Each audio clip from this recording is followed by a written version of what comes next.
गांव में छोटा सा एक परिवार राकेश, रेखा और उनका 7 साल का बेटा यश बड़ी खुशी के साथ रहा करते थे। राकेश के पास कुछ खेत थे और वह उसी में तरह तरह की फसल उगाकर अपने परिवार का गुजारा करता था। एक दिन राकेश की तबीयत बहुत खराब हो गई।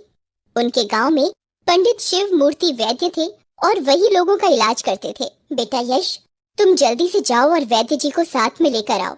उनसे कह देना कि बाबूजी की तबीयत बहुत खराब हो गई है। यश तेजी से वैद्य जी के घर जा रहा था। वैद्य जी को लेकर आऊंगा, मेरे बाबूजी बिल्कुल ठीक हो जाएंगे। उसके घर के पास पेड़ पर बैठा हुआ एक भूत उसे बड़े ध्यान से देख रहा था और उसकी बातें सुन भी रहा था। वैद्य काका जी, आप मेरे साथ जल्दी से मेरे घर चलिए। क्या हुआ बेटा, किसकी तबीयत खराब है? मेरे बाबूजी की तबीयत बहुत खराब है, आप मेरे साथ चलिए। वैद्य जी प्रणाम। आइए देखिए ना इन्हें क्या हो गया है। वैद्य जी ने राकेश की नाड़ी पकड़ी और फिर सोच में पड़ गए। क्या हुआ वैद्य जी, आप क्या सोच रहे हैं? इन्हें बहुत तेज बुखार है और शरीर कमजोर होता जा रहा है। तुम चिंता मत करो, इनका इलाज मैं करूंगा, लेकिन इन्हें पूरी तरह से स्वस्थ होने में समय लगेगा। मैं कुछ दवाइयाँ दे रहा हूँ। इसे दिन में 3 बार मधु के साथ इन्हें खिलाना होगा।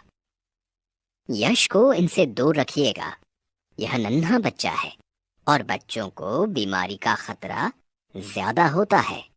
वैद्य जी ने दवा की कई पुड़िया बनाकर रेखा को दे दी। वैद्य जी वहाँ से चले गए और रेखा राकेश के पास आकर बैठ गई। आप चिंता मत करिए, जल्दी ही ठीक हो जाएंगे। हाँ बाबूजी, आप वैद्य जी की दवा खाएंगे तो बिल्कुल ठीक हो जाएंगे। रेखा एक चम्मच में मधु लेकर आती है और एक पुड़िया की दवा उसमें मिलाकर राकेश को खिलाती है। राकेश की तबीयत में कोई विशेष सुधार नहीं हुआ। वह खाट पर से उठ भी नहीं पाता था। वैद्य जी ने दवाओं में बदलाव किया, लेकिन कोई भी दवा राकेश को ठीक नहीं कर पा रही थी। अचानक एक दिन नन्हा यश भी बीमारी का शिकार हो गया। वैद्य जी ने पिता और पुत्र दोनों का इलाज शुरू कर दिया, लेकिन दोनों पर दवा का कोई विशेष असर नहीं हो रहा था। दूसरे दिन वैद्य जी घर पर आए। बहू रेखा, अब तो राकेश और यश के इलाज के लिए एक विशेष प्रकार की जड़ी बूटी मंगवानी पड़ेगी। वह जड़ी बूटी यहाँ से बहुत दूर जंगल में पहाड़ों पर ही मिलती है। 2 महत्वपूर्ण वन औषधि गुलबास और सोमवल्ली की आवश्यकता है। उनके साथ कुछ अन्य जड़ी बूटियों को मिलाकर उनका काढ़ा बनाकर राकेश और यश दोनों को पिलानी पड़ेगी। दोनों ही वन औषधियाँ दूर पहाड़ों पर मिलती हैं।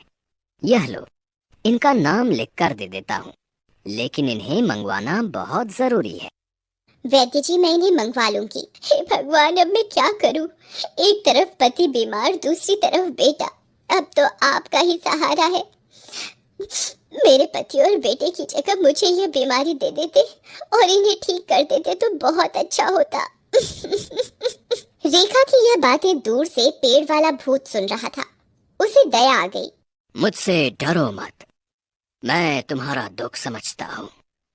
तुम्हारे पति बीमार हो गए थे, तब मुझे इस बारे में जानकारी मिल गई थी। अब नन्हा यश भी बीमार हो गया और आपको असहाय देखा तो आज मुझसे रहा नहीं गया। बहन, वैद्य जी ने कुछ दुर्लभ जड़ी बूटियां लाने के लिए कहा है ना? हाँ हाँ, आपको कैसे मालूम हुआ? मैंने सब कुछ सुन लिया। मुझे वह चिट्ठी दिखाओ, मैं उन सारी जड़ी बूटियों को लाने का प्रबंध करता हूँ। भूत ने अपने साथी भूतों से मदद मांगी और वे सभी अलग अलग दिशाओं में जड़ी बूटी लेने के लिए चल पड़े। सभी भूतों ने पहाड़ों पर से ढूंढ ढूंढ कर बहुत सारी जड़ी बूटियां इकट्ठा की। कुछ देर के बाद सारी जड़ी बूटियां उस दयावान भूत के पास इकट्ठा हो गई और उसने उन्हें रेखा को दे दिया। रेखा ने वैद्य जी के पास संदेश भेजा और वह घर पर आ गए। वैद्य जी, ये सारी जड़ी बूटियां आ गई हैं। आश्चर्य है, अद्भुत कार्य। तुमने यह बहुत सारी दुर्लभ जड़ी बूटियां इतनी जल्दी कैसे मंगवा ली?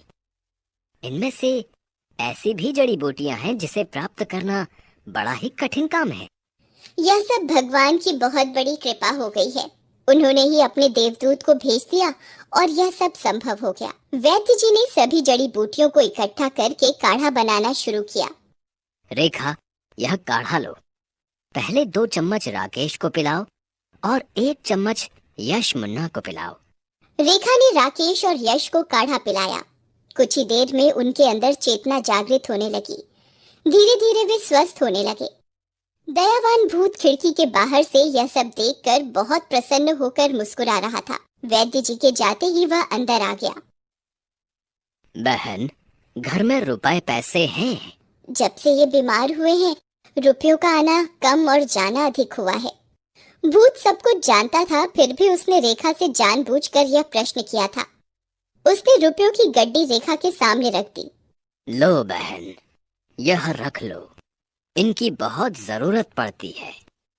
मैं कल फिर आऊंगा। किसी भी चीज की जरूरत पड़े तो मुझे निसंकोच बता देना। दोनों अच्छी तरह से खाने पीने लगे थे। दुर्लभ जड़ी बूटियों के जादू ने उनके शरीर में नई शक्ति का संचार कर दिया था। 3 दिन हो गए थे, लेकिन वह दयावान भूत उनके घर नहीं आया। यश घर से बाहर निकला और वह अपने भूत मामा को याद कर रहा था। कुछ दूर चलने के बाद उसे पता चला कि एक बहुत बड़ा तांत्रिक गांव में 3 दिन से आया हुआ है। अरे यार बंटी, तुम्हारे घर में क्या हो रहा है? यश, ये जो मांत्रिक काका है, सभी भूत प्रेतों को बस में करके कैद करते हैं। ऐसा लगता है इन्होंने मेरे भूत मामा को भी कैद कर लिया है। मेरे भूत मामा तो बहुत अच्छे हैं, उन्होंने हमारी बहुत मदद की है। यह तू क्या कह रहा है? मैं सही कह रहा हूँ। चलो हम दोनों मिलकर भूत मामा को आजाद कराएंगे। मांत्रिक काका, आपने हमारे भूत मामा को कैद किया है, उन्हें आजाद कर दीजिए। वे बहुत ही नेक और दयावान हैं। वे सभी की मदद करते हैं। इतने में राकेश और रेखा भी वहां पहुंच गए थे। हाँ महाराज, यह बच्चे सच कह रहे हैं। इनके भूत मामा की वजह से ही आज मैं और मेरा बेटा दोनों जिंदा खड़े हैं। यह तो बड़े आश्चर्य की बात है। मैं अभी सभी भूतों को यहाँ प्रकट करता हूँ। मांत्रिक ने कुछ भूतों को आजाद करके सामने प्रकट किया। यश ने अपने भूत मामा को तुरंत ही पहचान लिया। यही मेरे प्यारे भूत मामा हैं। यही मेरे भूत भैया हैं। इन्हें छोड़ दो, यह हमारे साथ हमारे घर में रहेंगे। ये किसी को कुछ तकलीफ नहीं देंगे। ये तो बहुत ही नेक, परोपकारी और दयावान हैं। सच कहूँ तो ये हमारे लिए भगवान हैं। हे मांत्रिक जी, यह सभी मेरे भूत साथी हैं और इन्होंने मिलकर मेरी भी बहुत मदद की है। गांव वालों से पूछ लीजिए, इन लोगों ने कभी किसी को नहीं सताया। आप चाहें तो मुझे कैद कर लीजिए, लेकिन इन्हें छोड़ दीजिए। यह सभी नेक हैं, परोपकारी हैं। मैंने सुना था कि भूत प्रेत भी नेक और दयावान होते हैं। आज प्रत्यक्ष देख लिया। मैं खुशी खुशी आप सभी को सदा के लिए